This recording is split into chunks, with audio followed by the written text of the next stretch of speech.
Welcome back, everyone. I'm the Battle Gamer, and today we're going to be updating the class tier list, if you couldn't tell already.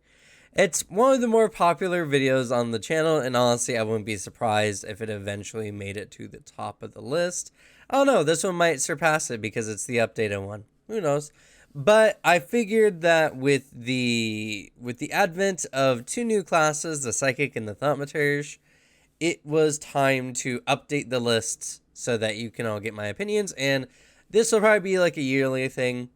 I will try to release a updated tier list whenever the last class of a year comes out. So I know next year they have Yoon coming out for the kineticists. If you didn't know already, here's a sneak peek. It was recently talked about on Gen Con.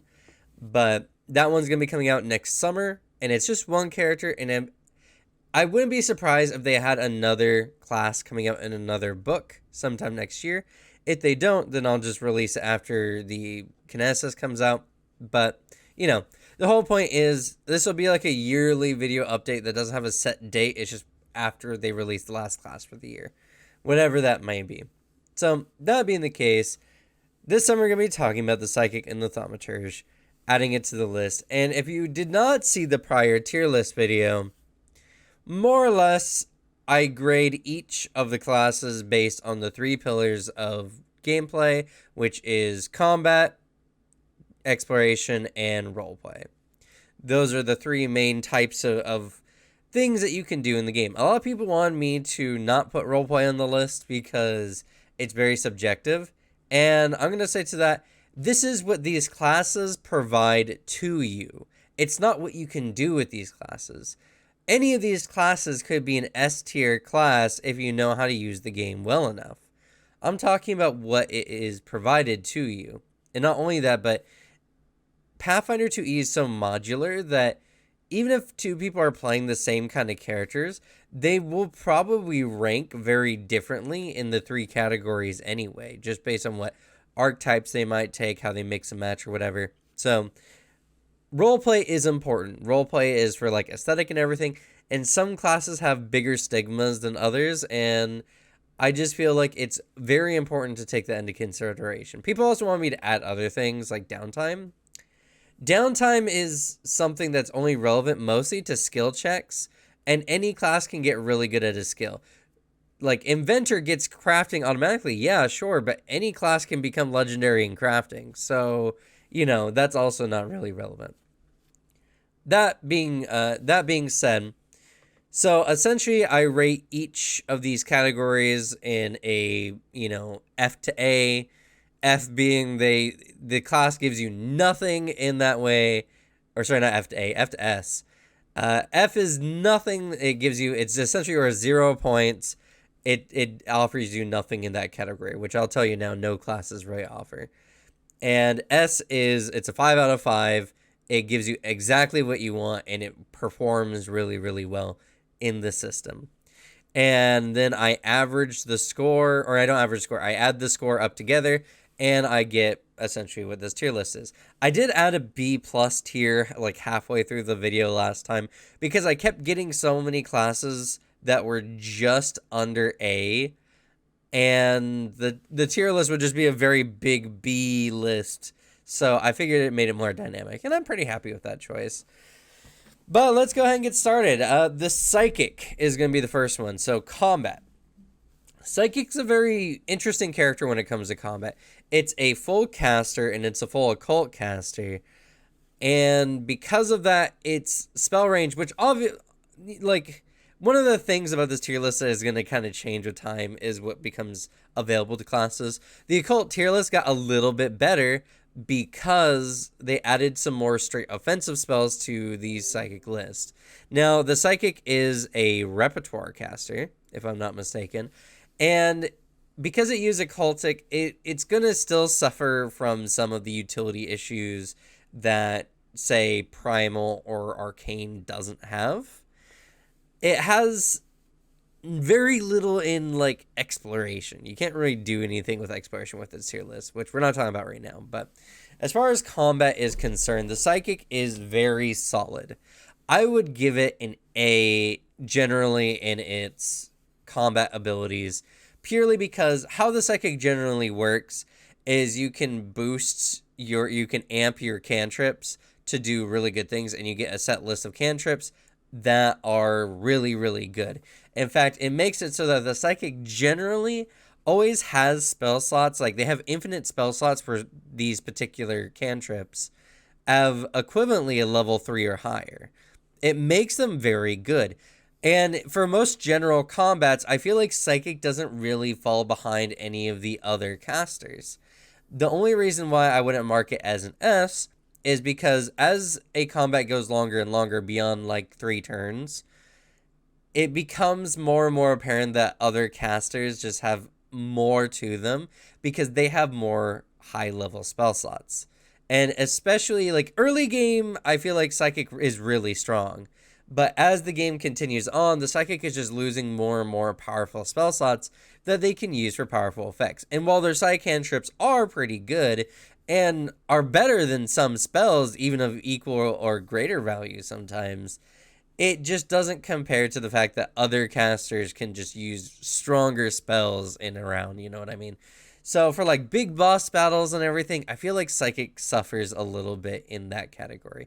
But it feels really good. This is an important thing as well. Psychic feels really good. And I guess I should mention, Psychics have like half the number of spell slots other casters do. They get 2 per spell level.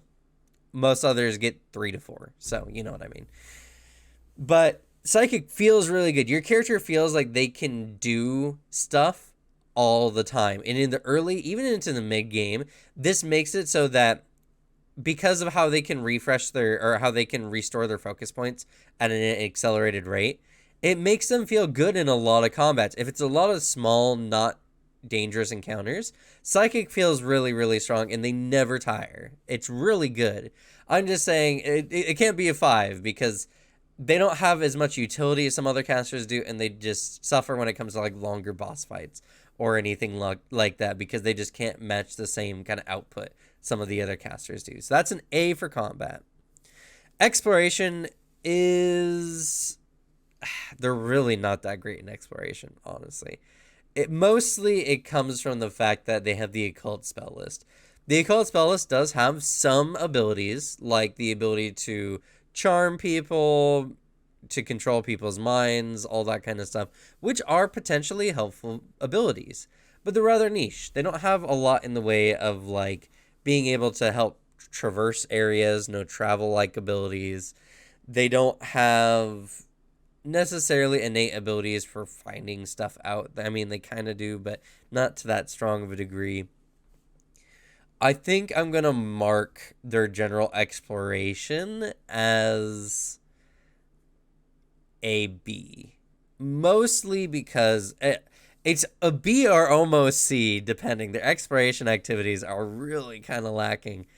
But they do have access to some of the best, like, potentially game-changing abilities. The occult spell list has some really good spells in it that make it so that the Psychic is capable of manipulating people's minds, and that can be very, influential. Actually, I'm going to mark it as a C, because not every Psychic might want to take those spells. They might want to take some other kinds of spells. Yeah, unfortunately, I kind of have to. It's just the occult spell list. It's nothing against Psychic specifically. It's just the occult spell list, and I feel like they could have a very high exploration if they invest in those kind of spells specifically. They even get the ability to fly at level 16 with one of their feats, which is pretty good and pretty unique, actually, to some of the Dark Archive characters. Not completely, but a lot of the other classes don't get the same ability to just fly at all times. So that one in particular is really, really good if you take that feat. And so if we look at it in a very generalized, what is generally available, they kind of suffer in exploration. So that's going to be a C. All right. So last but not least, roleplay.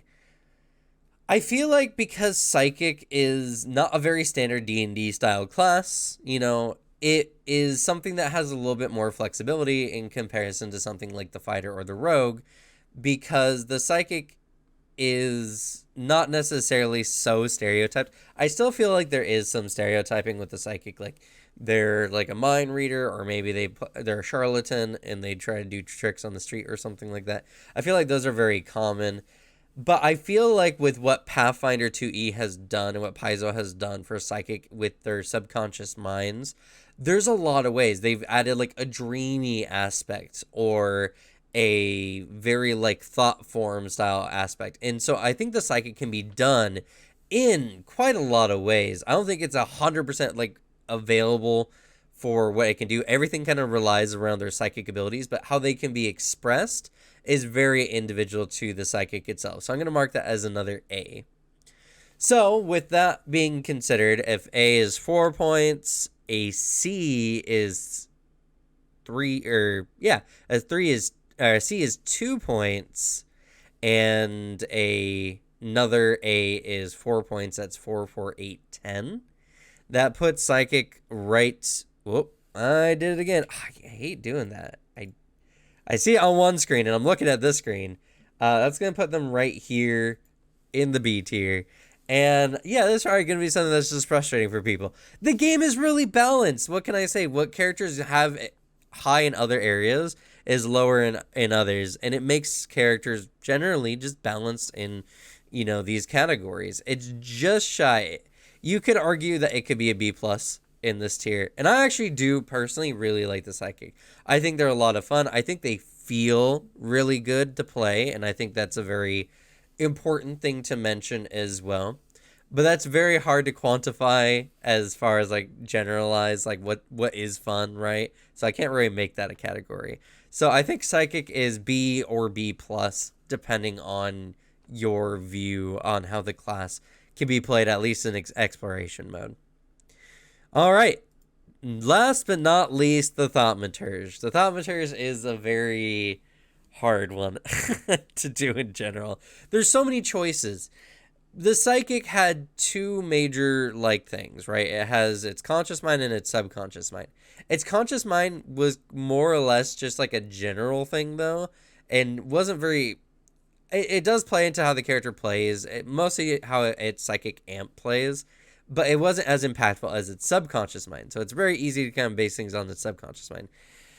The Thaumaturge has like 18 options or something like that. Or no, it has like 84 total combinations you can do for Thaumaturge when you're talking about its implements, which range in what they do. They can either be very utility based or they can be very combat based depending on a certain situation. So it's going to be a really hard one, but I'm going to do my best here. Combat. The Thaumaturge is designed to be a very consistent fighter. They don't need to hit hard. They don't need to crit hard. They just need to keep hitting the enemy, because the biggest thing about the Thaumaturge is that they apply weaknesses to their enemies, which weakness does not add to crits, or it's not part of the crit multiplier.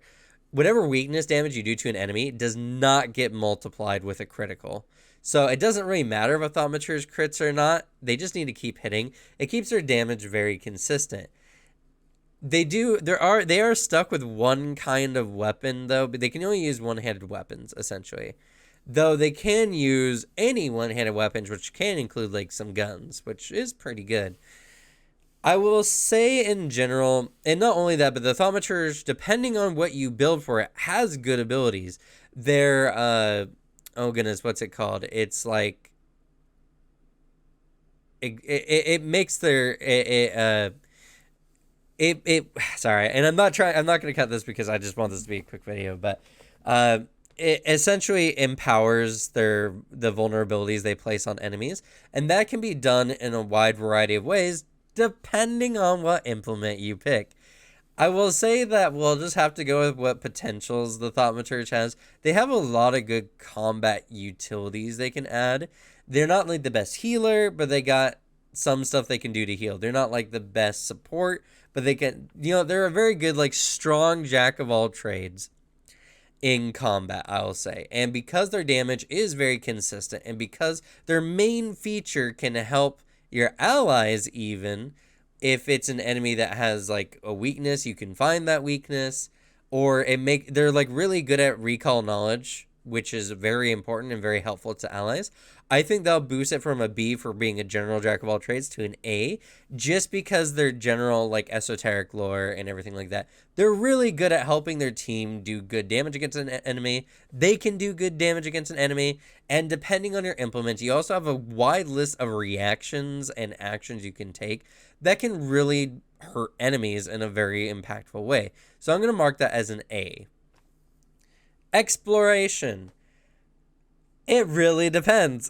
Again, they have the potential to be very, very good in exploration, but depending on what implements you take, it can range. The only thing I will give the Thaumaturge is they get esoteric lore, which is really good for identifying creatures and everything like that. Also works on haunts and curses.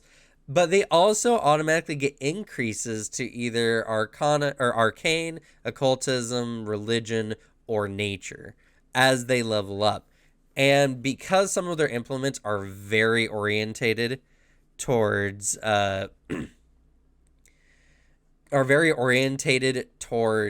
like knowledge and helping allies and everything like that, they do have a very strong potential. I'm going to mark it as an A. I definitely think that there is a good number of there's a very good number of implements that are very much focused on exploration, and they could very well be S tier in exploration. I do think they very much have that, and their feats especially has a lot of good variability, making the Thaumaturge very flexible. But not all Thaumaturges are played that way, and some of them are less efficient in exploration than other. I'm going to say that it averages out to an A. And you know what? You could argue with me all you want. I think they're very solid, like A tier for a lot of their categories. Roleplay, though, S tier. 100% S tier. Thaumaturge, there's so many different ways you can skin the Thaumaturge. And not only that, but what implements you pick, what your feats are. The feats range. You can go very martial, you can go very magical, you can do a lot of things. Because they're such a jack of all trades kind of class, and because they're so aesthetically driven with like being tied to the occult and everything like that, they can just do a lot of things. You can go, like the Dresden Files, you can go supernatural, your favorite series of your average people trying to deal with supernatural situations, you can do with the Thaumaturge. I absolutely love the Thaumaturge, and we're coming out with a class build for it this next week, so be on the lookout for that. But the Thaumaturge is a solid S tier in its roleplay. There's just no limit to the number of things that the Thaumaturge can do. I guess the only thing that really would limit it is that they're designed as a supernatural hunter, I guess, but they can even invoke vulnerabilities on normal people like despots, tyrants, whatever. So I think, excuse me, I because they're like intrinsically tied to the occult, I don't think that's necessarily a bad thing. I think they have a lot of I'm going to mark it as an S. I think overall it averages towards the S side, even though they're very tied to certain kinds of themes. They don't have to be, and it can be expressed in a lot of different ways. This will put the Thaumaturge squarely in the A category, though, because their combat is good. They're very solid, and they have a general jack of all trades. They can do a wide variety of jobs on the battlefield. Exploration, they have a very high ability to recall knowledge. They can assist allies in a lot of ways, but it's not necessarily always that case, especially if they take something like the weapon or the wand, which really doesn't do anything for exploration. Chalice really doesn't either.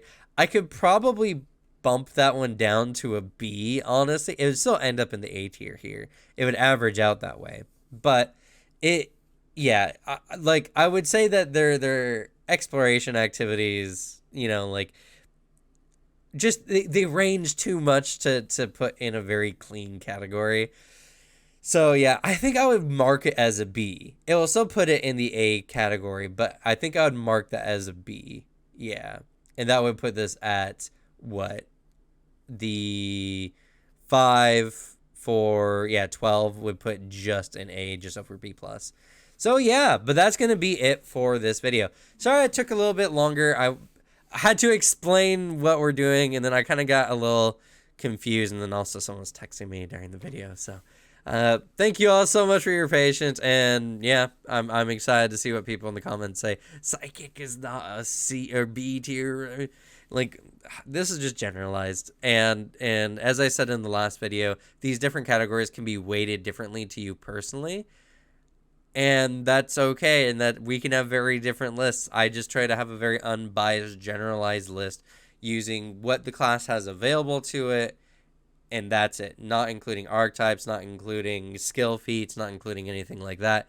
These are just things that the classes have available. So, like it or hate it, this is the updated list. I'm sure some people have been looking forward to this video. So, yeah. With that, I guess we're going to go ahead and end it. So, thank you all so much for watching. Good luck with your games. Leave the bad luck to me, and I'll see you all next time. Bye.